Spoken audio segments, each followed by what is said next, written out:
Y nos hablas del ego, de cómo disolver, de cómo darnos cuenta de este ego que tenemos y cómo mejorar, cómo evolucionar, cómo ser Sí, menos inmaduros, menos ignorantes. sí. El ego se podría decir que es el culpable de todos los males, pero quizás sería más preciso decir que es la causa. Y este diagnóstico es muy antiguo. Yo pienso que la persona que fue un educador experimental a través de su experiencia, lo realizó y luego explicó cómo, que fue Gautama, el Buda número 28, eh, fue el primero que entendió la educación en clave de pérdida. ¿De pérdida de qué? Pues de pérdida de ego, de pérdida de, de inmadurez, de pérdida de soberbia ilusoria, de pérdida de necedad, de pérdida de mediocridad, de pérdida también de dualidad, de parcialidad en la razón, de sesgo, por supuesto de fanatismo, de adoctrinamiento, de prejuicio, por supuesto de barbarie. Todo esto es compatible con nuestra educación y lo permite una educación basada en el aprendizaje. O sea, esto que parece que es neutro y que en todo el mundo, UNESCO, en muchos de tus vídeos, claro, pero porque es lo que hay, ¿no? Educación basada en el aprendizaje. Bueno, pues eso implica un error de la educación de tipo radical, a mi juicio, enorme. Y entre otras cosas, tiene un efecto colateral, y es que es compatible con todo esto que he dicho, ¿no? En la medida, sobre todo, en que nuestra educación es una educación que se desarrolla en la sociedad del egocentrismo, ¿no?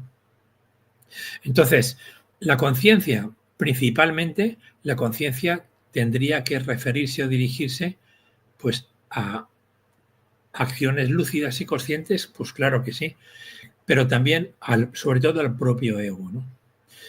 Precisamente para intentar emprender procesos de desempeoramiento que tiene que ver con pasar una fase de estado malo a otro menos peor.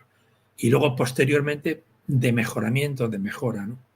Entonces, el ego está en las aulas, está en los institutos, está en la tele, en la televisión, está en la prensa, está en tu familia, está en mí, está en ti. Lo satura absolutamente todo. La ¿Nos cuestión es, defines qué es el ego? sí, la cuestión es cómo es posible que no se haya visto y definido y decidido, quizá, pues emprender algún tipo de proceso en el que pueda ser un constructo susceptible de educación, ¿no? El ego se puede definir como yo inmaduro, como procesos desde sí y para sí, como procesos asociados a soberbia ilusoria, también asociados a procesos de darse por aludido, sentirse herido, todo eso es ego. El ego es la preeminencia del propio interés, yo, lo mío, los míos. eh, hoy vemos por la televisión personas que dentro de sus sismos o sus sistemas egocéntricos no ven, es imposible que tengan empatía por el de enfrente porque lo único que importa es la propia mirada, el propio condicionamiento. Y todo esto lo que hace es romper la sociedad, romper a las personas por dentro también. Y eh, claro, volvemos al paradigma del Titanic, ¿no? Eh, estamos aprendiendo a jugar bien con las cartas de la educación, pero es que mientras tanto el barco está en peligro. O sea, es que tenemos que cambiar de foco, que el problema no está en las cartas de la educación, ni siquiera está en la amabilidad, en la corrección con los otros compañeros que juegan a las cartas con nosotros, ¿no? El afecto, la emoción, no, no, no, no. Está mucho más allá. Hay un tema de conciencia y las cosas no van muy bien, ¿no? Y desde luego, eh, el ego el ego debería ser la gran prioridad educativa y ahora mismo es junto con la conciencia pues el gran invisible o el gran constructo no nombrado y eso es Parece, gravísimo. parece que el ego es uno mismo, ¿no? Aunque aunque sea, como se suele decir, la máscara, etcétera, ¿no? Pero dices, entonces, lo que propones es que las personas, que los educadores se desprendan, ¿no? De ese yo con el que salen a la calle todos los días. Te puedo poner algún ejemplo que quizá ilustra, ¿vale? Sí. A ver, imagínate un docente, vamos a hablar de profesores o de docentes, ¿vale? Yo soy docente también. Un docente que deja de enseñar para ser admirado, querido y reconocido por sus alumnos, incluso por las familias o por el equipo directivo, y hace un clic y empieza a enseñar para darse, para servir, enseña para la mejor educación posible de los alumnos, porque realmente hasta este momento no lo ha hecho por eso, lo ha hecho por un reconocimiento, etcétera. Esto es muy inmaduro, pero no es un comportamiento extraño, ¿no? Otro ejemplo, un docente que se da cuenta de sus carencias formativas y decide que el camino más corto es formarse. Es decir, lo que dijo Confucio y después Sócrates, ¿no? Que es saber que no sé. Bien, pues entonces, como reconozco que no sé, voy a formarme. Eso el ego no lo permite. Cuando una persona es muy egocéntrica, muy egotista, muy narcisista, muy tal, pues esto, la autocrítica y la rectificación están expulsadas. Vemos por la televisión dirigentes políticos que son mucho más ego que conciencia, ¿no? Sí, es un ejemplo Su claro, los capacidad de políticos. rectificación y de autocrítica son cero pelotero, ninguna. Pero de un lado, del otro lado, de arriba y de abajo, da igual, ¿vale? Sí, sí. Bueno, otro ejemplo. Un docente que más allá de las reflexiones sobre la práctica, asume su enseñanza como vía de meditación. Y entonces, o vía de conciencia, ¿no?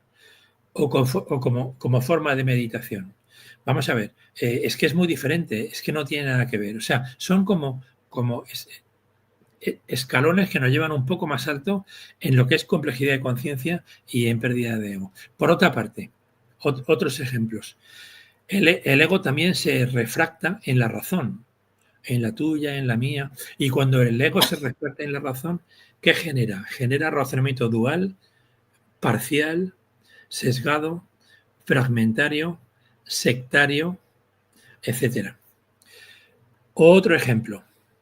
En el 2002 publicamos un libro que me parece, no es por ego, es que es así, perdona, el ego docente, y el ego docente es el único libro que hay sobre el tema. ¿Y por qué? Pues no lo sé. Debería de haber muchos más, investigarse mucho sobre el tema.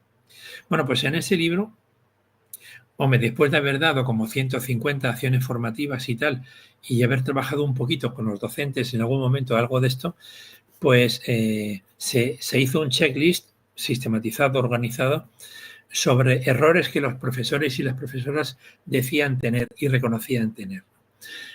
Y después, con ellos se trabajó un poco, pero en 5 minutos hace esto, cuál es la causa primera de esos errores habituales que los docentes reconocen que cometen. Bueno, pues la causa predominante en un porcentaje altísimo, del 90%, es el propio ego. O sea, la propia inmadurez, etcétera. ¿Qué significa esto?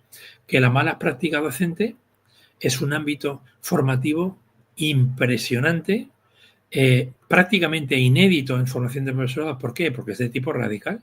En los radicales estamos diciendo que es muy importante, pero que no se ve, porque casi todas las raíces están enterradas. Mira, y casualmente hay una directora de escuela de CEIP, Susana Herradas, que luego le saludaremos, y Susana tiene lista prácticamente una tesis doctoral empírica, investigación científica seria, sobre esto. Y en la tesis de Susana concluye, porque se lo ha encontrado, no porque ella lo haya querido, con que el tema del ego docente, efectivamente, o sea, confirma un poco lo del ego docente, pues tiene una relevancia enorme. ¿Qué significa esto? Que o la formación llega al ámbito radical o sencillamente estaremos creyendo que nos formamos, pero no estaremos formándonos. Esto es trasladable, por ejemplo, también a un equipo directivo, a un compañero o una compañera del instituto o del CEIP. En fin, ¿qué te voy a contar yo a ti?